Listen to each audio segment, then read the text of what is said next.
ایک اقلیت انسانوں کی ایسی ہوتی ہے جن کے لیے میں دو لفظ اب استعمال کر رہا ہوں،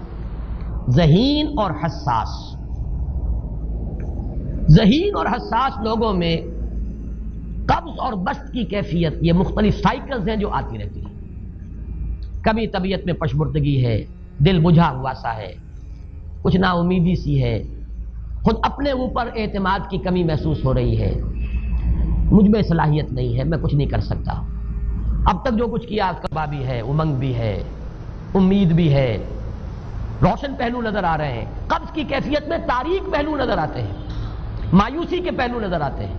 پیسیمزم کی کیفیت، اور یہ جو بسط کی کیفیت ہے اس میں روشن پہلو۔ دیکھو یہ بھی تو ہے نا، آخر یہ بھی تو ہوا ہے اور بھی ہو سکتا ہے،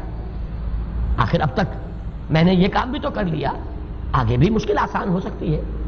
یہ دو کیفیات ہیں قبض اور بسط کی، جن کو کہ صوفیاء کرام نے یہ اصطلاحات، یہ عنوان دیے، قبض اور بسط۔ جتنی انسان کے اندر حساسیت کی کیفیت زیادہ ہوگی، ذہانت زیادہ ہوگی، اتنا ہی یہ جو ویوز ہیں اس کی ایمپلیٹیوڈ زیادہ ہوتی ہے۔ کم ذہین انسان ہے، کم حساس ہے، آئیں گے تو صحیح ہے، لیکن یہ کہ وہ ویو جو ہے اس کا ایمپلیٹیوڈ جو ہے اس کے اندر اوپر اور نیچے کی کیفیت زیادہ نہیں ہوگی، لیکن جتنا یہ معاملہ بڑھتا ہے یہ جو ویو ہے اس کی ایمپلیٹیوڈ بڑھتا چلا جاتا ہے۔ لیکن نارمل انسان کا معاملہ یہ ہے کہ یہ حدود کے اندر رہے، اسی کی ایک کیفیت جو ہے اب نارمل جب ہو جاتا ہے، یہی ہے جو جدید ہماری جو سائیکولوجیکل میڈیسن ہے اس میں اسے مینیکس ڈپریسو سائیکوسس کہا جاتا ہے۔ مایوسی ہوئی تو اتنی ہوئی کہ جیسے کمر ٹوٹ کر رہ گئی، اور اسی ڈپریشن میں ہوتی ہیں خودکشیاں، خودکشی کر جاتا ہے ڈپریشن۔ کچھ روشن پہلو نظر ہی نہیں آ رہا، کوئی امید کا پہلو نظر ہی نہیں آ رہا، کوئی صورت نظر نہیں آتی، کوئی امید بن نہیں آتی، کس طرف جاؤں، کدھر دیکھوں، کسے آواز دوں، اے ہجوم نامرادی دل بہت گھبرائے ہے۔ اور جب آدمی محسوس کرتا I can't face these realities، یہ commits suicide۔ یہ اور جب کیفیت ہوتی ہے انشراح کی تو آدمی خوب بھاگ رہا ہے، دوڑ رہا ہے، امنگ ہے، محنت ہے، دوڑ رہا ہے، امیدیں ہیں، اب ہر چیز کا روشن پہلو نظر آ رہا ہے۔ عجیب ہے یہ، اصل میں مجھے کچھ تجربہ بھی ہوا ہے، ہمارے خاندان میں بھی یہ مرض موجود رہا۔ میرے والد مرحوم کافی طویل عرصے اس مینیک ڈپریسو سائیکوسس کے مریض رہے۔ کچھ ہوتا ہے یہ معاملہ، ویسے بھی شاید ہمارا خاندان جو ہے اس کیٹیگری میں آتا ہے جس میں ذہانت نسبتاً کچھ زیادہ ہے، حساسیت بھی نسبتاً کچھ زیادہ ہے۔ یہ دوسری بات ہے کہ کوئی شخص جو ہے یہ فلسفے کے طور پر اختیار کر لے کہ اپنے آپ کو ڈھیٹ بنا لینا ہے، یہ فلسفہ بھی بن سکتا ہے، لیکن یہ ہے کہ اگر آدمی چھوڑ دے اپنی طبیعت کو تو یہ دونوں کیفیات آتی ہیں۔ انہی کیفیات میں اگر یہ جو اپورڈ اینڈ ڈاؤنورڈ موومنٹ ہے یہ ایک حد سے نکل جائے تو یہ بیماری ہے مینیک سائیکوسس، مینیک ڈپریسو سائیکوسس۔ اس میں جب آدمی ہوتا ہے وہ اپر کیفیت میں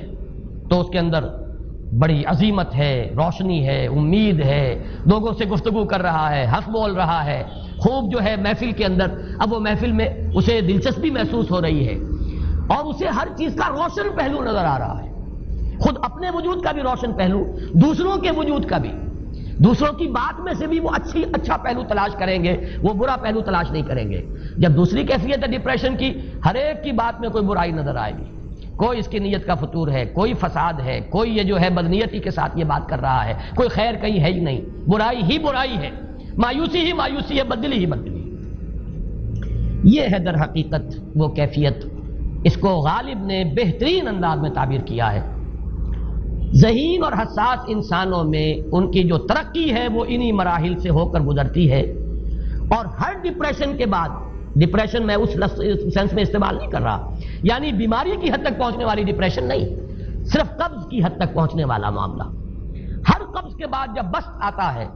تو آگے ترقی ہوتی ہے، جس کو آپ کہتے ہیں بائی لیپس اینڈ باؤنڈس، آدمی جو ہے چھلانگ لگاتا ہے، گویا کہ ایک درجہ جو پہلے تھا اس سے آگے درجہ انسان کا جو ہے اس سے بلند تر پوزیشن پر انسان پہنچتا ہے۔ ہر قبض کے بعد جو نیا بسط آتا ہے وہ ایک نئی کیفیت، نئی شان، نئی بلندی، نئی رفعت لے کر آتا ہے۔ اس کو غالب نے تعبیر کیا ہے بہت خوبصورت انداز ہے، رکتی ہے میری طبع تو ہوتی ہے رواں اور، یعنی شاعر بھی کبھی ایسا وقت آتا ہے شعر جو ہے وہ اس پر نازل ہی نہیں ہو رہا، شعر نہیں کہہ پا رہا، طبیعت میں رکاوٹ سی ہے، بندش سی ہو گئی ہے، کوئی کلام موضوع ہو ہی نہیں رہا، لیکن پھر جب یہ کیفیت جو ہے بدلتی ہے اور جب پھر بست کی کیفیت آتی ہے، رکتی ہے میری طبع تو ہوتی ہے رواں، اور پھر اس کے اندر ایک جولانی نئی ایک کیفیت جو ہے انشراح کی، وہ ایک بالکل نئی کیفیت نئی شان کے ساتھ. یہ ہے وہ معاملہ جو ان آیات مبارکہ کے پس منظر میں ہے. اسی لیے اب میں آپ کو اس کا حوالہ دے رہا ہوں. تفسیر مظہری میں قاضی ثناء اللہ پانی پتی رحمۃ اللہ علیہ نے بہت عمدہ بات فرمائی ہے کہ حالت قبض اگر کسی شخص پر طاری ہو تو اس حال میں اکسیر کا درجہ رکھتی ہے یہ سورہ مبارکہ، اس لیے کہ یہ نازل ہوئی ہے محمد الرسول اللہ صلی اللہ علیہ وسلم پر اسی حالت قبض میں. وَالضُّحَىٰ وَاللَّيْلِ إِذَا سَجَىٰ مَا وَدَّعَكَ رَبُّكَ وَمَا قَلَىٰ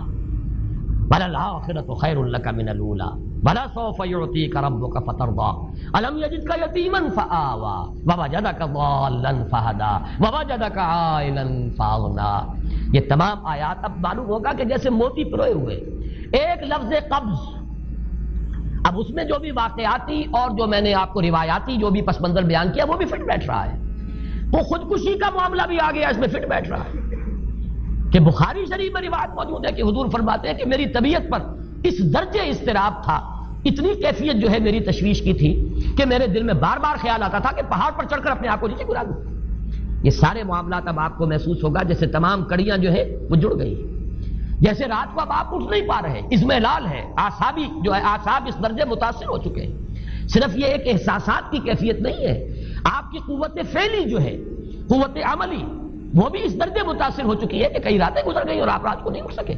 جس پر کہ ام جمیل کو یہ کہنے کا موقع مل گیا کہ معلوم ہوتا ہے محمد تمہارا شیطان تمہیں چھوڑ گیا. اب یہ جملہ اپنی جگہ پر اس کی کاٹ ہے یقیناً، اس سے یضیق صدرک بما یقولون، لیکن وہ کیفیت جس کی وجہ سے یہ جملہ آیا ہے اس پر نگاہ دوڑائیے، اس پر نگاہ کو مرکوز کریں گے تو معلوم ہوگا ایک لفظ قبض، یہ قبض کی ایک کیفیت تھی. اس قبضی کی کیفیت کا ایک مظہر یہ ہے کیونکہ یہ بھی تو در حقیقت قلب مبارک جو ہے محمد الرسول اللہ صلی اللہ علیہ وسلم کا، اسی پر تو وحی کا نزول ہوتا تھا. یہ بھی وہی داخلی احساسات و کیفیات کا معاملہ ہے، یہی بھی در حقیقت یہ واردات قلبیہ ہی کا سارا معاملہ ہے. اس کو آپ خارج سے تعبیر نہیں کر سکتے، نہ بھی کوئی ایسے مصائب تھے، نہ ایسی کوئی مشکلات تھیں، نہ ابھی کوئی رد و قضا ایسی شروع ہوئی، نہ ابھی کوئی بحث و نزاع کا معاملہ ایسا ہوا، نہ کوئی ابھی کوئی فزیکل پرسیکیوشن شروع ہوئی. یہ سب داخلی ہی کیفیات ہیں، اور ان داخلی کیفیات کے حوالے سے ان سورہ مبارکہ کو اگر صحیح سمجھا ہے تو صوفیہ نے سمجھا. وہ جو اقبال کا شعر ہے کہ کچھ جو سمجھا میرے شکوے کو تو رضواں سمجھا، مجھ کو جنت سے نکالا ہوا انسان سمجھا. اور کون سمجھے گا؟ وہ تو سمجھے گا کہ دکھے ہوئے وہ دل کی صدا ہے، وہ کیا ہے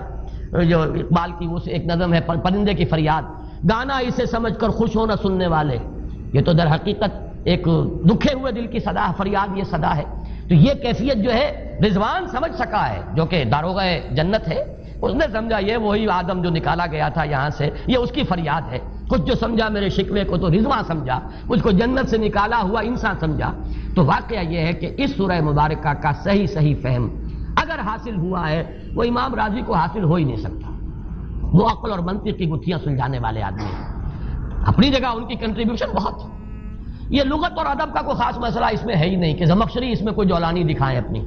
اس میں کوئی ایسا اشکال ہے ہی نہیں، نحوی اشکال ہی نہیں. لیکن یہ واردات قلبیہ کا معاملہ ہے، احساسات باطنی کا معاملہ ہے، یہ نفسیات انسانی کا معاملہ ہے. اور اس کو وہی سمجھ سکتے ہیں کہ جو ماہرین علم نفس ہیں، اور وہ ہیں صوفیاء کرام ہمارے ہاں، جن کا وہ ذوق ہے باطنی کیفیات و احساسات، جن کا موضوع